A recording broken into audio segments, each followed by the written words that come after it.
আসসালামু আলাইকুম বিডিএইচআরএম এর নতুন একটি ভিডিওতে আপনাদের স্বাগতম। আমরা যারা পড়াশোনা করি আমাদের আল্টিমেট টার্গেট থাকে পড়াশোনা শেষ করে আমরা জব করব। হ্যাঁ, কিছু মানুষ বিজনেস করতে চায় তাদের কথা ভিন্ন। বাট আমরা ইন জেনারেল যদি বলি ম্যাক্সিমাম মানুষই আমরা টার্গেট করি পড়াশোনা শেষ করে জব করব। এই জবগুলোকে আমরা দুই ভাগে ভাগ করতে পারি। একটি হচ্ছে গভর্নমেন্ট জব, একটি হচ্ছে প্রাইভেট জব।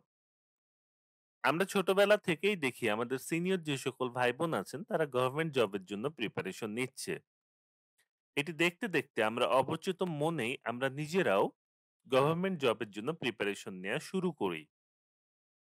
আবার আমাদের যে সোসাইটি আছে, আমাদের প্যারেন্টস বা সিনিয়র ভাই বোন যারা আছেন বা রিলেটিভস যারা আছেন, তারা ছোটবেলা থেকেই আমাদের মাথায় একটি বিষয় ঢুকিয়ে দেয়, তোমাকে বড় হয়ে বিসিএস দিতে হবে এবং বিসিএস ক্যাডার হতে হবে।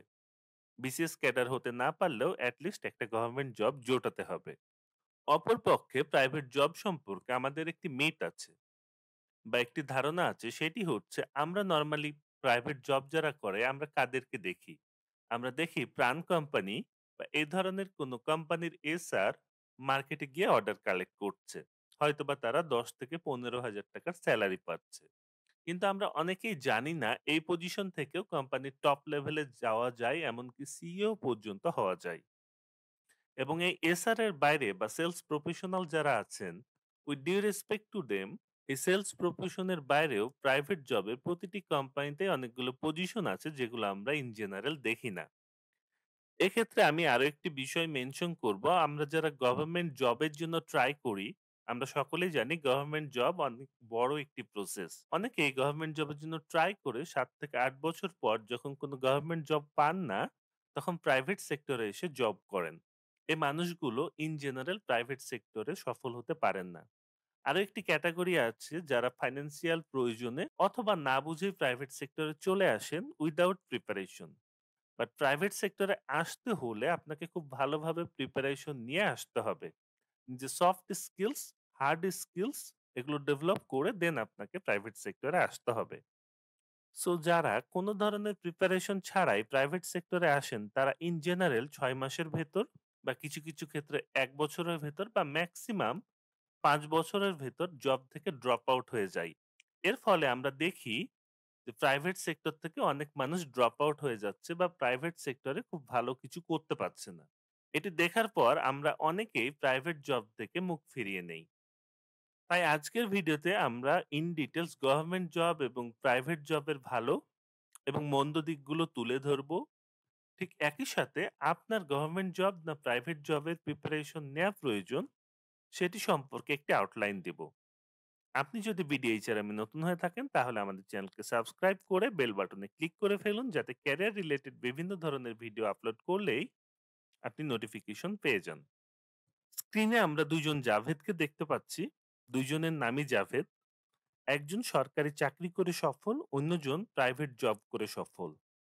সো বাম দিকে আমরা যে জাভেদকে দেখছি, ইনি পুলিশের আইজিপি ছিলেন, যেটি পুলিশের সর্বোচ্চ পোস্ট। তাই সরকারি জব করে আপনার পক্ষে সম্ভব মোহাম্মদ জাভেদ পাটোয়ারি পিপিএম এর মতো সফল হওয়া।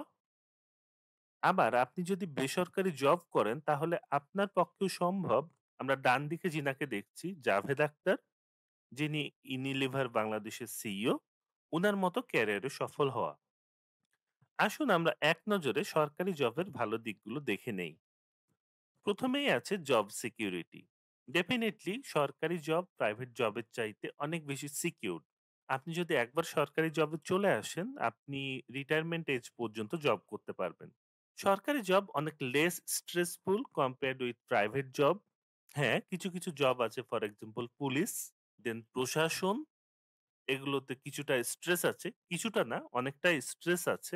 বাট তাদের স্ট্রেসের সাথে স্যাটিসফ্যাকশনও আছে, যে তারা দেশের জন্য সেবা করছে। আবার অনেকে একটু অন্যভাবে স্যাটিসফ্যাকশন নিয়ে নেন, I am earning money. Whatever, in most of the case government job private জবের চাইতে অনেক লেস স্ট্রেসফুল। তাই আপনি যদি একটি স্ট্রেস লেস লাইফ লিড করতে চান, definitely you need to look for government job. Then social status. একজন গভর্নমেন্ট অফিসিয়ালের social status in general private অফিসিয়ালের চাইতে অনেক বেশি হাই। হ্যাঁ, যারা প্রাইভেট সেক্টরের টপ লেভেলে আছেন, তাদের সোশ্যাল স্ট্যাটাস অনেক হাই। বাট ইন জেনারেল যদি আমরা বলি, যারা গভর্নমেন্ট সার্ভিসে আছেন, তাদের সোশ্যাল স্ট্যাটাস অনেক হাই। বিয়ের বাজারে তারা অনেক ভালো ডিমান্ড পেয়ে থাকেন। আমরা যদি আরো ভালোভাবে একটু এক্সপ্লেইন করি, আমরা যদি এন্ট্রি লেভেল প্রাইভেট সেক্টরে বাংলাদেশের টপ জবের কথা বলি, ডেফিনিটলি এটি হতে পারে গ্রামীণফোনের জব বা ব্যাটের জব, ব্রিটিশ আমেরিকান টোবাকোতে বা ইউনিলিভারের জব।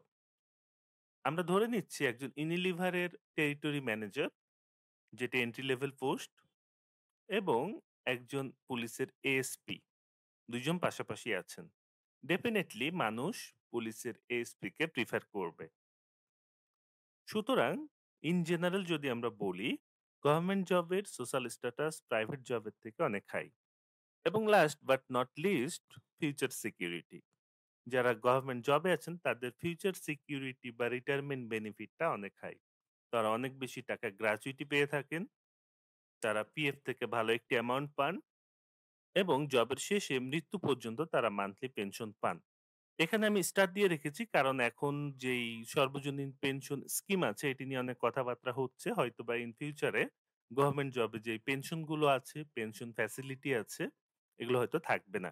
সে কারণে স্টার দিয়ে রেখেছি। বাট তারপরও গ্র্যাচুইটি বা আমরা যদি বলি পিএফ থেকে একটি ভালো অ্যামাউন্ট রিটায়ারমেন্ট বেনিফিট পাওয়া যায় সরকারি জব থেকে। আর যদি বেসরকারি জবের কথা বলি, ভালো দিকগুলো হচ্ছে খুব সহজেই বেসরকারি জবটি পাওয়া যায়। সো আপনি ট্রাই করলে within 3 months you can get a private job. তাই যাদের খুব তাড়াতাড়ি জব প্রয়োজন তারা খুব সহজেই বেসরকারি জব শুরু করে দিতে পারেন। এটি একটি ভালো দিক। প্রাইভেট জবের ক্যারিয়ার গ্রোথ সরকারি জবের তুলনায় অনেক হাই। যদি আপনি প্রপার ট্র্যাকে থাকেন, নিজের স্কিলকে প্রপারলি ডেভেলপ করেন, then private job offer you a very fast career. ৩ নম্বরে বলব প্রাইভেট জবের আর্নিং স্কোপটা অনেক হাই। আপনি যদি প্রপার ট্র্যাকে থাকেন, আপনি যদি প্রপারলি নিজেকে গ্রুম করতে পারেন, উইথিন 5 ইয়ার্স অর 10 ইয়ার্স আপনি অনেক হাই সেলারি আর্ন করতে পারবেন। যেটি গভর্নমেন্ট জবে কখনোই সম্ভব না। ঠিক একই সাথে কেপিআই বেসড ইনসেনটিভস বা পারফরম্যান্স বোনাস এগুলো তো আছেই। তাই আপনি যদি অনেক বেশি টাকা আর্ন করতে চান definitely you need to look for private job. হ্যাঁ, বালিশ কান্ড বা ছাগল কান্ড করেও আপনি গভর্নমেন্ট জব থেকে আর্ন করতে পারবেন, যদি আপনি চান। এবং প্রাইভেট জবে আপনি যদি এমএনসি গুলোতে জব করেন, আপনি গ্লোবাল একটি রিকগনাইজেশন পাবেন। সো আপনি গ্লোবাল প্ল্যাটফর্মে কাজ করবেন। শুধু এমএনসি তে কাজ করেই না, দেশীয় অনেক কোম্পানি দেশের বাইরে এক্সপোর্ট করছে। সো এগুলোতে কাজ করেও আপনার গ্লোবাল রিকগনাইজেশন পাবার সুযোগ আছে, যেটি গভর্নমেন্ট জবে খুবই লিমিটেড। এখন প্রশ্ন হচ্ছে আমরা এখন কেন এই ভিডিওটি আনছি?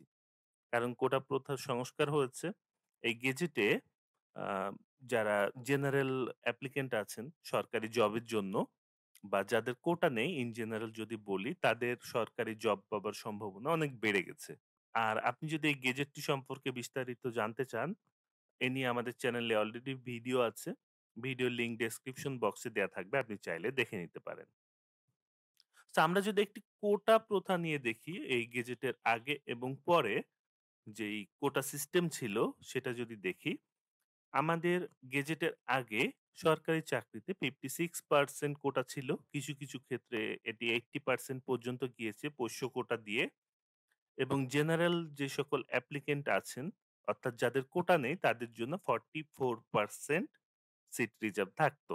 এবং কোটা সংস্কারের পরে যারা জেনারেল অ্যাপ্লিক্যান্ট আছেন, অর্থাৎ যাদের কোনো কোটা নেই তাদের থেকে 93% নিয়োগ দেয়া হবে এবং কোটার মাধ্যমে 7% নিয়োগ দেয়া হবে।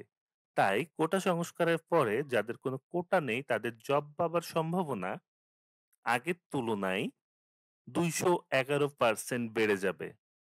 তাই আপনি যদি আগের কোটা পলিসির কারণে হাই কম্পিটিশন হবে এই ভয়ে সরকারি চাকরির জন্য ট্রাই না করতেন, তাহলে এখন প্রপার সময় আপনার সরকারি চাকরির জন্য ট্রাই করার।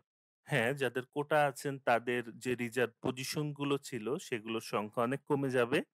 বাট স্টিল আপনাদেরকে বলবো, আপনারা তো যে 93% মেধা কোটা আছে সেখান থেকে নিয়োগ পাবেন। ঠিক একই সাথে এর বাইরেও আপনাদের জন্য 1% থেকে সর্বোচ্চ 7% পর্যন্ত পজিশন রিজার্ভ থাকবে। তাই আপনাদের সুযোগ থাকবে এখনো জবে ভালোভাবে কম্পিটিশন করার। ইভেন যাদের কোটা নেই তাদের চাইতেও আপনাদের জব পাবার সম্ভাবনা বেশি থাকবে।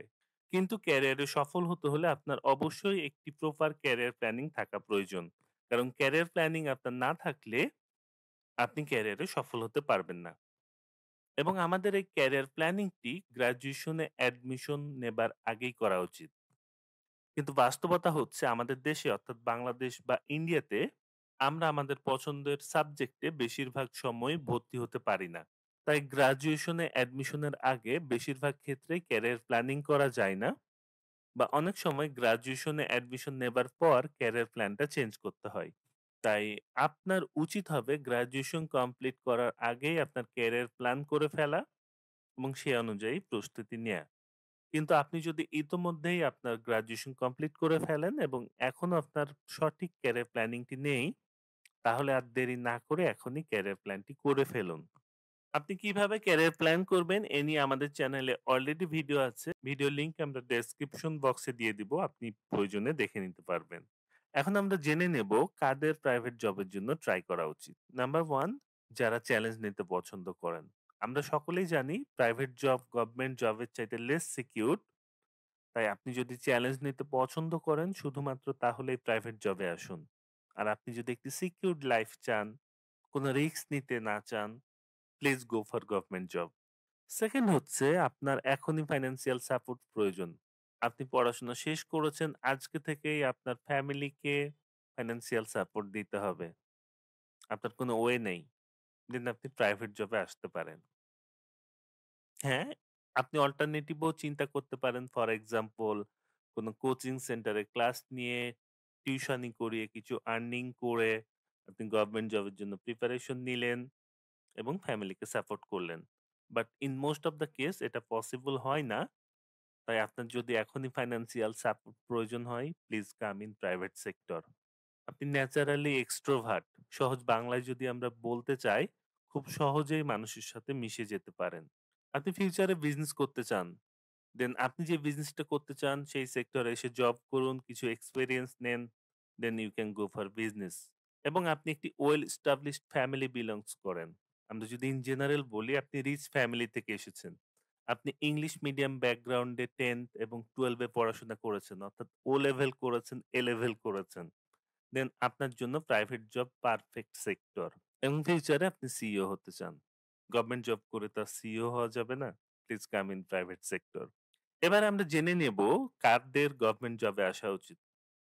প্রথমেই বলব যারা অনেক পাওয়ার চান লাইক পুলিশ বা অ্যাডমিন সার্ভিস বা জুডিশিয়াল সার্ভিস। এ ধরনের পাওয়ার শুধুমাত্র গভর্নমেন্ট জবেই পাওয়া সম্ভব। চলে আসুন গভর্নমেন্ট জবে। গ্র্যাজুয়েশন কমপ্লিট করার পর কমপক্ষে ৩-৪ বছর আপনার হাতে সময় আছে।